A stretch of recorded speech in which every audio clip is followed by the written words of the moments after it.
Welcome back. Thanks for joining us this week. So what we're going to do today is we're just going to kind of do a little update on some of the projects, shop tour, I guess you'd say, or a shop update.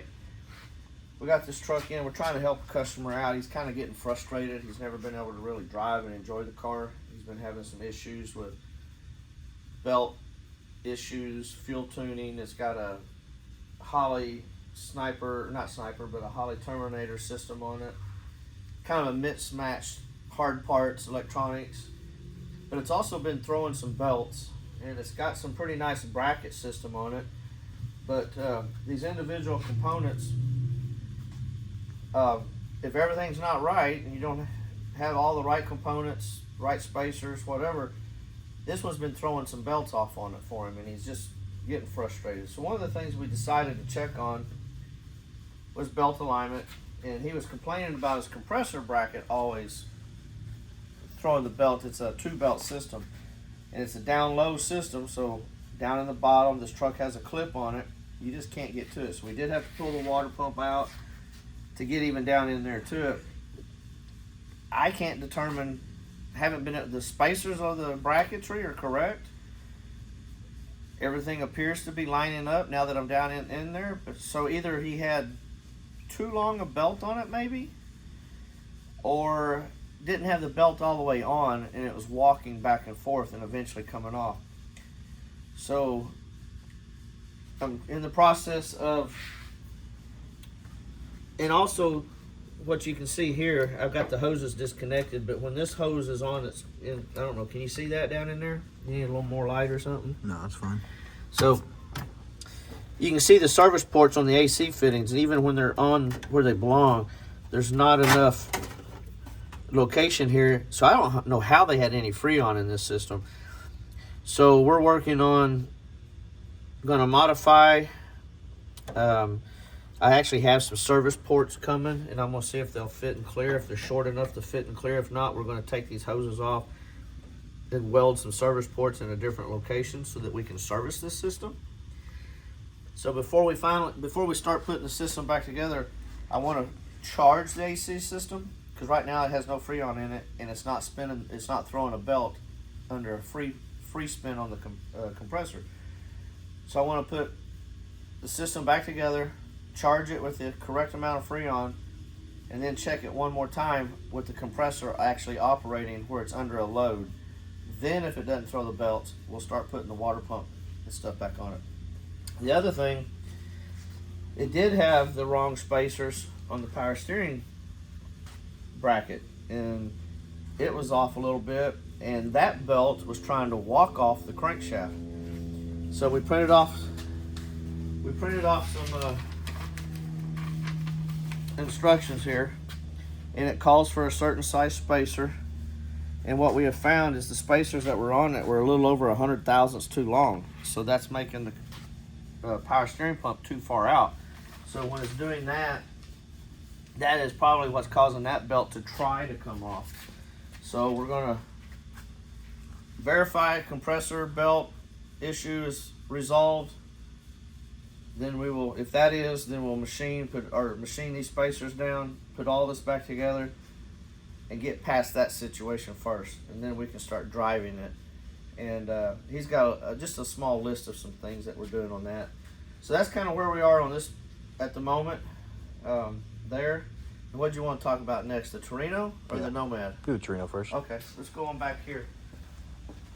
So we've had the Torino apart. I think in the last video you saw the chassis up on the rotisserie. So Brandon actually has got all of his finish welding done on the chassis. He's wiped it down with some Gibbs just to keep it from surface rusting anymore. This is real close to going to powder coating. We do have to disassemble the front control arms, and we finally got the tools for doing the pressing of the ball joints so that we don't tear that up. And then here you can see the underneath of the body. He's doing some finish welding on it. Seam sealant, stitch welding it here and there that he needed to. And then some of these seams, it's stitch welded, but we're going to come in and seam seal it with a paintable seam sealer. And that's kind of where we are, but you can see some of the craftsmanship under here, this structure that we built. support the floors, but it also has our seat points built into it. Roll cage mounts where they come through and tie into the floor. You can see here where we reinforced the rockers to hold the body, and that has a bung welded in it. The wheel tubs that we've made, and we had to come back and make some specific little things for stuff going on the inside of the car. The wheel tubs are so big because this is getting a 20 by 12 tire or rim with a pretty good sized tire on it. The tubs are so big, but when the quarter windows come down, they were hitting the tub and not allowing the window to come down. So we have the tire clearance, but we had to build these little cavities. You see, we had to do one on both sides. So little detail things like that you run into sometimes on these pro touring style cars. But this one's real close to being done, and then we'll turn it on over, and that's when we'll do a one-piece headliner. We're probably gonna make a one-piece. It's gonna be two pieces, but when it's in the car, it'll look like one. Fiberglass headliner is where we are. So that's kind of where we are on the Torino. You can see some of the, now that it's all disassembled, that's just some of the cage and some of the miscellaneous pieces that go actually in the engine compartment to hold all the individual panels. But every little bracket on this car has a specific purpose. Little pass-through holes. So the chassis from, this one's Art Morrison. So unbelievable quality of chassis. But one of the things that they don't come with is when you're running your hoses or battery cables or brake lines, you're either gonna solve that issue yourself or you're gonna go under the chassis. So what we've done here, you'll notice these really nice pass-throughs that and they're boxed in. They come in and come out. He has one right here so that we don't have to go under the chassis. So when this car is all said and done, basically the lowest thing on the car at ride height will be the tubes for the exhaust pass-throughs. So that's kind of where we are on this one. And then we got this C10 that we've had in here a little bit. I think we talked about the 32 in the last video, so we have the C10. So this is one of those cars that's kind of I call them auction cars. I think they're built just to sell at auction. We're taking the existing fuel injection system off. It'll have a import brand, let's just say. So all of that's coming off. And what we're gonna do is replace all of the control and electronics for the fuel injection. We're actually going to a Holley Terminator, I think, on this one also. It might be a Sniper. Nah, because it's multi-port. Okay, maybe it is. Yeah, it's Terminator. Okay. So, changing the distributor out to the Hypertech distributor. We'll verify timing, get all that calculated, set. But also, this one was having issues with alignment and bracket components. And some of this stuff looks great and it fits great. I'm not knocking anybody, but some of these cars, people aren't installing them correctly, I guess. They just don't pay attention. When you have all these multiple pieces, it has to be done right or you'll have issues. And sometimes that's what keeps us in business, is fixing everybody else's issues. We did change out steering column. We're going to a Hydro Boost brake system, so he's got that off. Customer didn't want to keep the column shift column, so in the original column that was in it was painted body color for time and expense. I just ordered I did it chrome one, non-tilt shift, or it's a tilt but non-column shift, and then we're putting a low car shifter in the floor pan mounted cable shift. So that's kind of where we are on this one. We're actually going to try to do if Brian will cooperate with us here, we're going to work on doing a video on the install and some of the stuff that we ran into. One of the things we ran into was we had to drop the fuel tank. This is the pump that was in the tank, And you can see here, I don't have my glasses on, how it was cracked. That's hard as a rock. I mean, that is literally hard as a rock. And that was up in there, but it was leaking. So you get into stuff like that, and this was mounted down here. There was no tray inside the tank.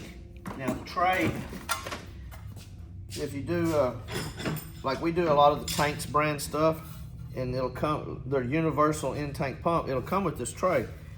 So your pump will sit in here with the pickup down in here, and this is to kind of hold extra fuel around the pump at all times.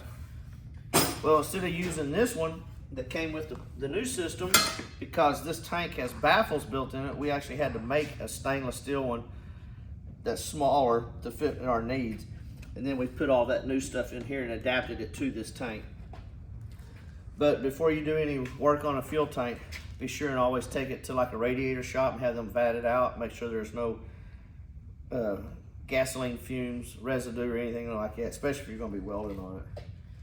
So that's kind of where we are on that one. You can see we also have the carpet all out of it. The truck's pretty stripped because we're gonna be mounting a floor shift in there.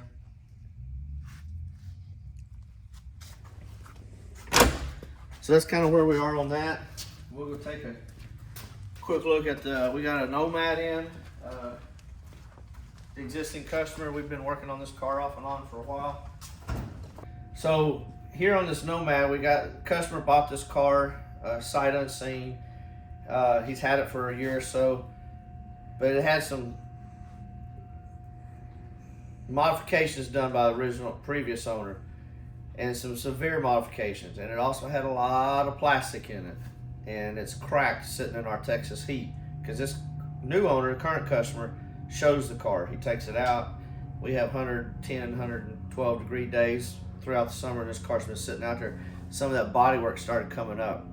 So, and the paint was cracking several locations and lifting and bubbling. So what we're doing is we're on a budget.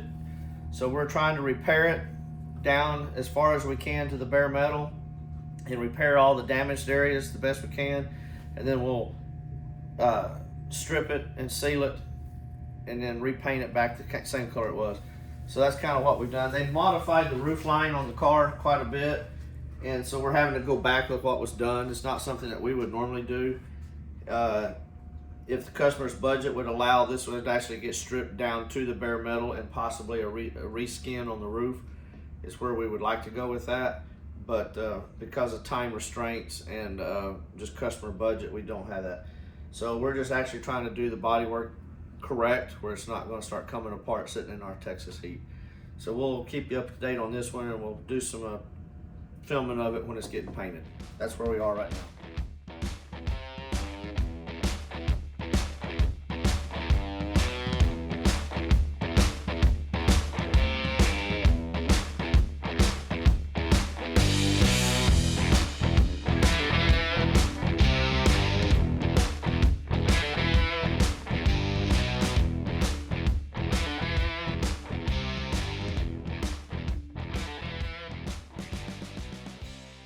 Happy Valentine's, by the way. So anyway, where we are today, yesterday I was talking about having to get down in here to see what was going on. One of the things we found was these spacers were too long. They were like 100 thousandths too long, so I've already got those machined down, these 3 spacers right here. And the customer's complaining it was always throwing the belt on the compressor. And I kind of think what maybe was happening is they had too short or too long of a belt, and under a load when the compressor was running, and maybe under a load the belt tensioner couldn't keep it tight enough, and it just kept slinging it off. So currently what we've done is I've got a belt on here. It's tighter than you know what. We had to milk it on. And then what I'm currently doing is I'm pulling a vacuum on the system because I want to, and I started the engine back up a little bit. I did start the engine and run it to see if it would throw the belt. It didn't throw the belt with the compressor not engaged. So now I'm charging the system and we're going to run the engine again, turn the compressor on so it's under a load, and see if it throws the belt then. If not, I believe we got that issue resolved. But when this truck was built, whoever built it, you can see it's got a clip on it, and the service ports come off the compressor, and the service port fittings are on the top. So our gauges, even our machine, my individual gauges or my machine, they use this style of connection, and it just physically wasn't going to fit on there. This is actually the low side, but it wasn't going to fit on there at all. So I found a set of low profile service port fittings, and for now I just put them on one, and then we did a splice up here at a higher in the low side line where we can service it up here, because you're never going to get a service port on this one here, a service gauge on this one. It's just not going to happen. There's not enough room. So we're currently pulling a vacuum. I'll pull it for another 20-30 minutes, let it set for a few minutes. If it doesn't have any leak under a vacuum, I'll shoot some Freon in it. We'll start the engine, check it, see if it's going to throw the belt. If it doesn't throw the belt, then we'll start putting the water pump, power steering pump, alternator. We'll get all that stuff back on here. Then I think we'll be good to go to start driving it and tuning on the engine a little bit more. That's currently where we are. So that's the update for the week of what's going on in the shop. I want to say happy Valentine's to everybody, all you ladies out there. And we do thank you all for watching, subscribing, and like I said again in other videos, if you want to see something specific or maybe a how-to on something, send us a note, a message, email, or whatever, and we'll see about trying to get some of that stuff done for you. Thank y'all.